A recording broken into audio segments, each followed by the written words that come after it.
Hey music nerds, fans, and maybe even bands. I'm Ivan, and welcome back to another Airplane Over the Teen video. 2021 is over, which means it's time for everyone to post their lists of favorite albums from the year.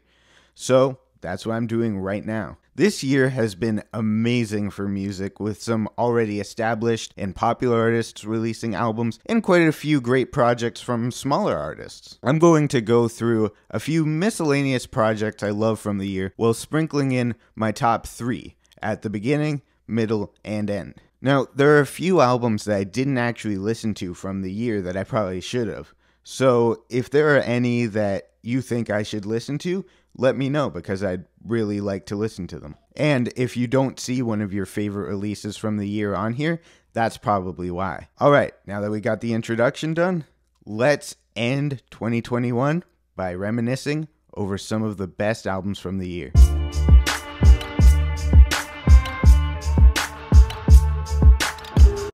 So, we're starting off with Black Midi's second album, Cavalcade. Black Midi are one of my favorite bands. Earlier in the year, I was really into their debut album, Schlegenheim, and I listened to it quite a bit. I was really excited for their new album, but also a little nervous of how they'd follow up such a masterpiece of a debut. Well, it turns out that they were able to follow up a masterpiece with somehow an even better masterpiece, which would be Cavalcade. Cavalcade sees Black Midi exploring more of a jazz fusion influenced avant-prog sound, which is very different from their first, but it still sounds like the same band. John L. opens the album with a really cool and chaotic guitar riff that's being doubled by strings and I think horns. That track is just an amazing opener, and one of the most popular fan favorite tracks the band has made up to this point. As well as having the band's usual awesome breakneck bangers, there are also some really beautiful slowed down songs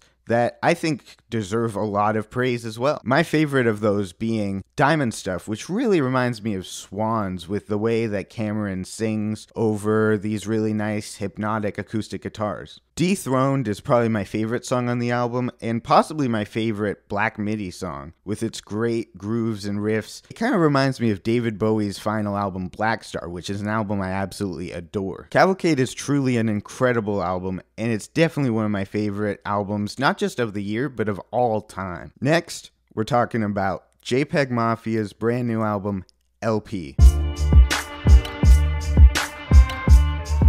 In my opinion, JPEG Mafia is one of the best artists in hip-hop. His experimental style and abrasive vocals are super unique and really sound like him and him only. He's given us many great hip-hop projects in the past, like Veteran, Black Ben Carson, All My Heroes Are Cornballs, and the list goes on. But in 2021, after releasing a couple EPs, he released what is most likely his best record yet, in my opinion, LP. Just a note, I'm going to be talking about the offline version because I think it's just better and I've listened to it a lot more. But the online version has its merits as well, for sure. This album has some of Peggy's very best songs, like Hazard Duty Pay, Rebound, and Dirty.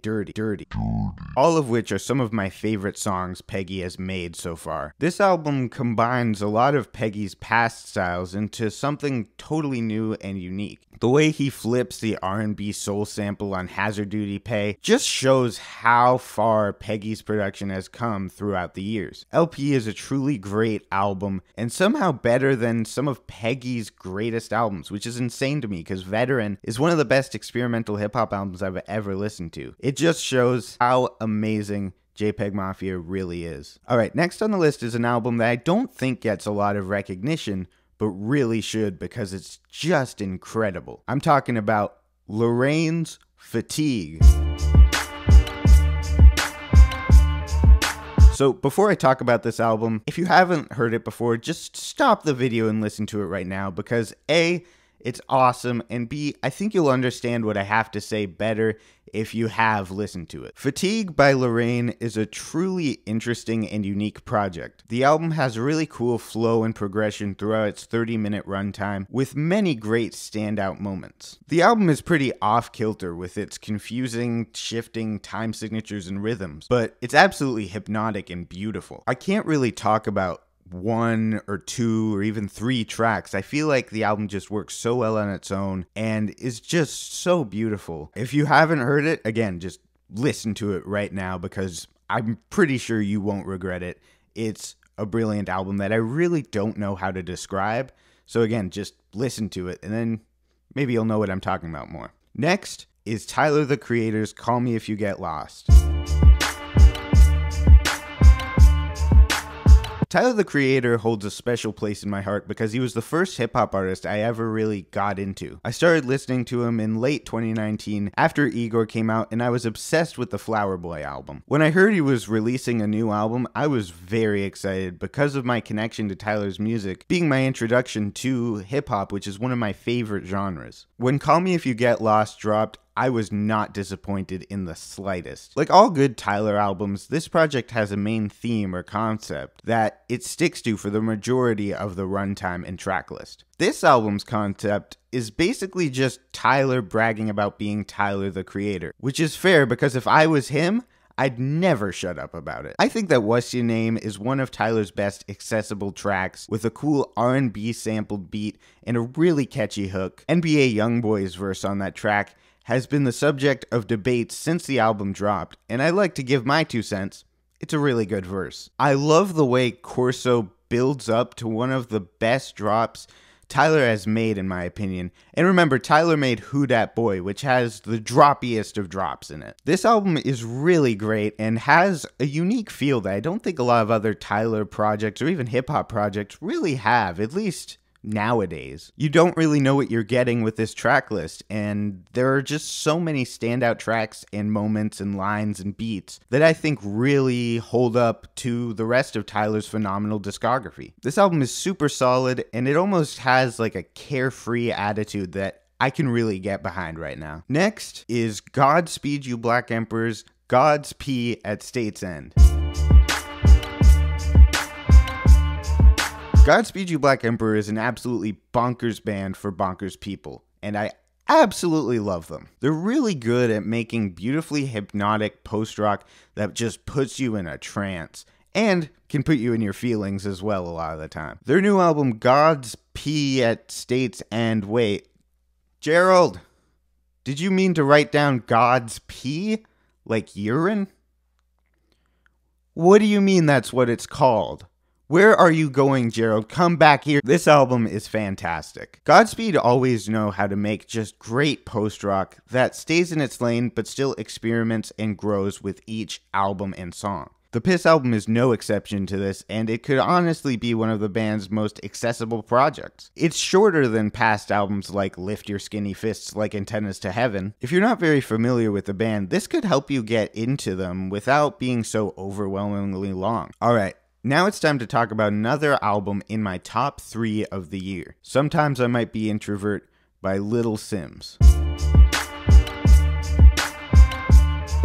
Now, in all honesty, this is an album I wasn't super excited about or really thinking about during the year before it came out. But the night it came out, I didn't really have anything to do, so I decided to listen to it, and it absolutely blew me away. Little Simz, Sometimes I Might Be Introvert is one of the best hip-hop albums I think I've ever heard. It's so creative and true to itself, with some absolutely immaculate instrumentation. Introvert is an absolutely incredible opener that just made me scream when I first heard it. It's such a cinematic opening track that sets the stage for the whole project in a really great way. Little Simz raps her absolute head off here, with some really impressive bars and energy. This album has been compared quite a bit to Kendrick Lamar's To Pimp a Butterfly, and I see why. They're both very creative and original projects that show a side to their respective artists that we haven't seen before. There are also these cool orchestral interludes that sound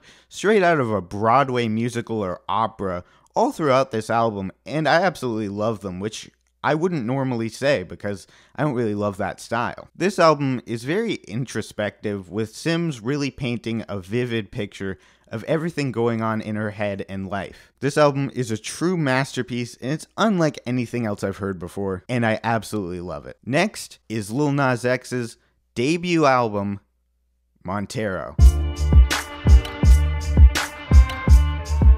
I've never been a huge Lil Nas X fan. I've always liked Panini, but that's the only song I ever really liked from him. But when he released the Montero Call Me By Your Name music video, and people were losing their absolute minds over it, I got a new appreciation and respect for him as an artist and individual. The song was catchy as all heck, and it was super addictive to listen to. On his TikTok, he started posting clips of a couple new songs, one of them being a track dubbed Industry Baby. The few seconds he posted on TikTok got me really excited for this song and album. A few months later, after a few singles, including Industry Baby, Lil Nas X finally released Montero. It's insane to me that this is his debut album, because he was already a household name by the time even the first single came out. This album is really good. It's absolutely full of great pop rap songs that dabble in trap, pop, and rock sounds that work very well. Lil Nas X is a master of making catchy and memorable songs that are fun to listen to. He's unapologetically himself, and I really admire that. This album has a pretty impressive and diverse feature list, from Megan Thee Stallion to Miley Cyrus to even Elton John on piano. While this isn't my very favorite release from the year, it is a very enjoyable one, and in my opinion, essential to understanding what music was like in 2021 and the culture surrounding it. Next is This Thing of Ours Part 1 and 2 from The Alchemist. This year was full of many releases from the amazing hip-hop producer The Alchemist. I could have talked about the project he did with Arm & Hammer, Haram, but I really wanted to talk about the 2 EPs in the This Thing of Ours series. These 2 projects are really solid. This Thing of Ours 1 opens and closes with features from one of my very favorite artists, Earl Sweatshirt, who I think I will make a discography review on soon after his new album comes out. The beats on here are hypnotic, and everyone who's featured lays down great verses as well. For as much as I enjoy the first This Thing of Ours EP, I think the second is quite a bit better. The features from Mavi, Mike, The Loopers, Bruiser Brigade, and Vince Staples are amazing on the second project, and all around, the beats are also really awesome. I think I prefer the second to the first, because on the first, I kind of get tired of some of the looping and hypnotic beats kind of fast, even though the songs are pretty short. On the second, I'm not as bothered by the repetition. I'm not really sure why, but I do really enjoy the beats, and even rapping on the second one a little more than the first. But they're both super consistent and great projects, and I'd highly recommend them if you like hip-hop, especially this new style that's coming out of underground hip-hop from producers like The Alchemist. Next is Mdu Mokhtar's Afrique Victime. I would be remiss if I didn't talk about one of the most impressive psych rock albums of the year, Afrique Victime by Mdu Mokhtar. This is such a positive and vibrant sounding album with some absolutely incredible guitar work. The songs are super catchy, even though I don't have a clue what they're saying because I don't speak their language, and the instrumentation is breathtaking and beautiful. There's some really cool ideas on here, and a really good range of different tempos and vibes. The title track on here is definitely one of my favorite songs of the year, with its catchy chorus and impressive 7-minute runtime. This album feels like a more authentic version of King Gizzard and the Lizard Wizard's Middle Eastern inspired microtonal stuff, because it's actually from that region of the world. Side note, no hate to King Gizzard and the Lizard Wizard at all. They're my 5th favorite artist of any genre all time, but they're just Australian and not from that region, and Mdu Mokhtar are. I think it's really cool that there's such a unique music scene in Africa that the rest of the world doesn't know as much about, and we're being introduced to with new releases like Afrique Victime. This album is a great summer album in my opinion, great for driving around or having a picnic, I guess. It's a really great album, and I honestly wish I was seeing it on more year-end lists, but it's on this one, and it definitely deserves it. Alright, now that we've talked about a bunch of my favorite albums from 2021, let's talk about my number one, Frailty by Delete Zeke. In November, I thought we had heard all the amazing music that the year had in store for us. And I was totally happy with that because it was an amazing year for music and had 2 albums that are really just some of my favorites of all time. But right when I was thinking that the year was over for music, a new album came out and proved me very wrong. I saw a few people talking about this album pretty casually when it came out, and I liked the album art a lot, so I decided to give it a listen. I was greeted with an absolute explosion of hyperpop, emo, pop punk, and EDM unlike anything I had ever heard before. Delete Zeke's Frailty. Opening with Goldfish, which is a beautiful acoustic guitar emo ballad with some very potent lyrics. I was instantly very intrigued. And then Your Clothes started. When this song came on, I started running around and dancing uncontrollably on my first listen. It was one of the most visceral reactions to a song that I've had in a while. This album just kept hitting me with so many impressive moments and tracks that it was kind of overwhelming how much I was loving it. Search Party has to be my favorite song on here. It has a really great, catchy hook, and it's just a beautiful song. I love the last 2 or so minutes of Movies for Guys. It has such a cool bass line and really great vocal melodies. After listening to this album, I honestly considered putting it as my favorite album ever. And while I don't think it is anymore, it's not super far away. I haven't seen really any people who love this album even close to as much as I do, but I feel like I probably have enough love for it for everyone else. I'd be lying if I said this was the best album of the year, because I don't think it is, but it's definitely my favorite, and it means quite a bit to me.